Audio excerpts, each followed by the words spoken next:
I'm like, Emily from Beautiful You're like, Creatures? why her? That's not really what I pictured.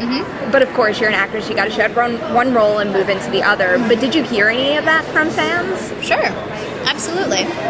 But I expected it. Was it concerning at all? Like, is that disheartening to you at all? No. I guess I could compare it to like when you're in high school and you try really hard to make everybody like you. When you do that, you're miserable. You're in so much pain. You're never going to make everybody like you. And therefore, I didn't, and I have to be totally honest, I didn't, oh, you have a mezuzah. That I do. I was just in Israel. Sorry. No, I didn't think too much of it. That's like the exact feeling I was tapping into when thinking of that question. What? Just like that feeling of wanting to like please everyone and make everyone happy, and then you hear something, whether you should take it to heart or not, and it kind of knocks you down before you even had the chance to get up. Yeah, well, I think people, it's a natural instinct to judge. Humans are judgmental, and that's just something you have to deal with, and I hope people are happy with the outcome. I feel very close to Rose. I feel I worked really hard in terms of the physical element of the character, and therefore I felt confident in my abilities, and yeah, I don't know. What was it like when you found out you got the role? What'd you do to celebrate? I think my family and my boyfriend and I went out to my favorite place to eat, and I'm a very low-key person, but I was thrilled to have the opportunity. I know how lucky I am because I know how difficult it is to get a job, nonetheless a great one like Rose Hathaway. I was thrilled, but I was also scared. You know, as an 18-year-old carrying your first film is a very kind of frightening prospect if you've never done it, I guess. But I did it, and I know I can, and I hope I can do it again. So yeah. What'd you use to tap into the character before you hit the set? I don't know, maybe like a song you listen to, a certain thing you need to do, eat, anything. You know, between all because I was training during lunch or before work, or that really helped me feel like Rose in that sense. But I was pretty transformed in terms of what I look like normally. We did a lot of tanner because I know she's exotic, so I was much more tan. I had way darker hair than my normal color. So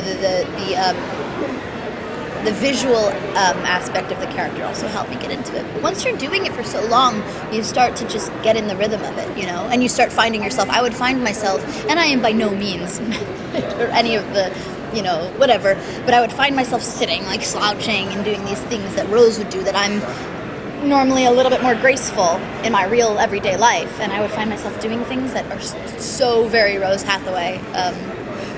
Yeah. What's one thing that you still do today? Like, do you catch yourself doing anything? Like, oh, I learned how to choke people, make them pass out. I hope you don't do that on a regular basis. I make jokes about it to people, like friends, or if we're out or something, like my big guy friends, or like I have a couple friends who are lifeguards and they don't believe that I can do it, so I do it when they're not watching. I'll like turn around and do this. And so there are things of that nature that come out of nowhere, these like bursts of testosterone from training. And you mentioned the exhaustion before. How do you get past that? Like coffee drinker, anything like that? I drank way too much coffee. It was frightening. It was so scary. 7, 8, 9 cups a day. It was very scary. And Mark Waters, the director, would give me caramel treats when he would see I was getting tired. I was like a dog. When I did a good take or I was tired, he'd be like, here. It's amazing. It's amazing human willpower to just persevere, just to get through it. And you just, no. It was tiring, for sure. But I was so lucky to be there and so happy to be there. I just, you know.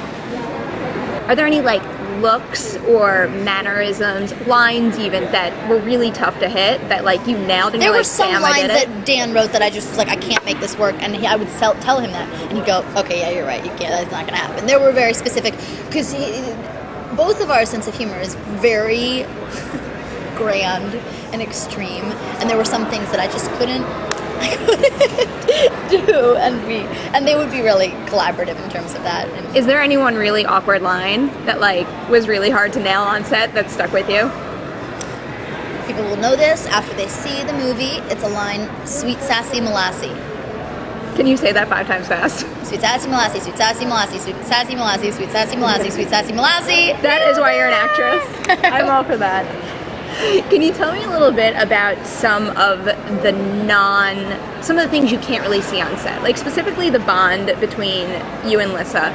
And like, I mean, is there a look you need to do to convey to the audience that you are in her head? Well, what was the question that... The bond between Rose and Lissa when you're reading her thoughts, because we've seen a couple instances of mind reading this year, and it doesn't work well on screen. It's very hard.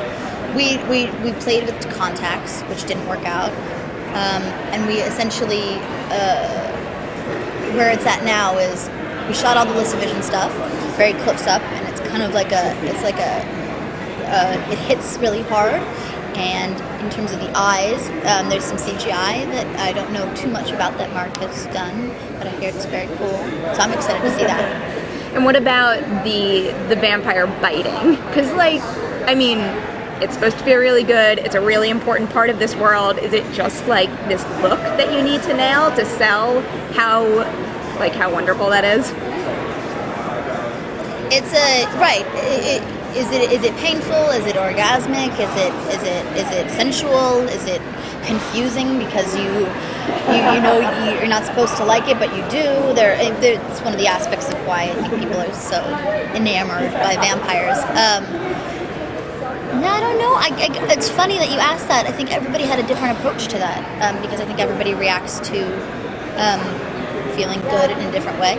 And now, what is it like approaching the release of this? Because, I mean, really, this is something that could change your life. It already has. That's the good news. It's already changed my life, and it's already been such an amazing experience. So I can just sit here and just hope other people enjoy it.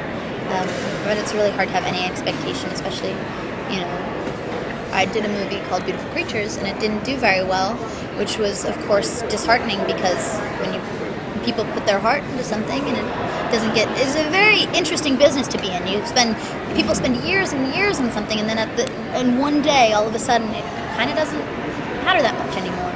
It's just painful.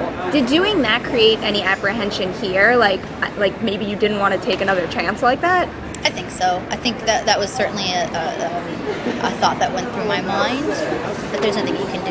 When a part like this comes along, and it's hard to get a job, man. It's so hard. It's so competitive, and get an opportunity to work with someone like Mark, who I adore and really respect.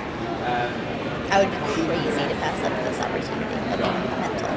And at a flip-flop to the exact reverse, you don't want to get ahead of yourself, but as someone who's covered a lot of these YA to film adaptations, the fan base for this is kind of special. I've never seen people so enthusiastic like that. And that's cool. You have to look ahead. So is there anything you're doing to prepare for that? Like in terms of maybe sticking with your training just in case it keeps going on? Yeah, in terms of physicality, I definitely need to maintain that. But I also like it now. I've found a love for it, bizarrely enough.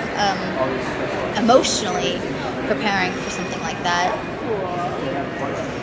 I guess I can just say that it would be wonderful. It would be a sign that people enjoyed the movie and it made them feel things, and they spent $15 well, and they're happy, and that would be a success in our books to be able to make people happy. And because if they greenlight the second one, it's almost a guarantee at that point that you have a big epic franchise on your hands. I hope. And your face all over every single poster. Oh gosh. How'd you feel about the trailer that they released today? Is anything especially different in terms of the footage you've seen? Because it is very different from book to script to shooting to the final feature. Did anything look entirely different? I think from shooting to the final feature is a huge difference, certainly.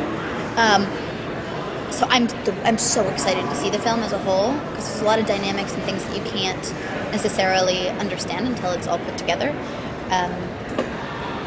But I loved the 2-minute piece that they put together.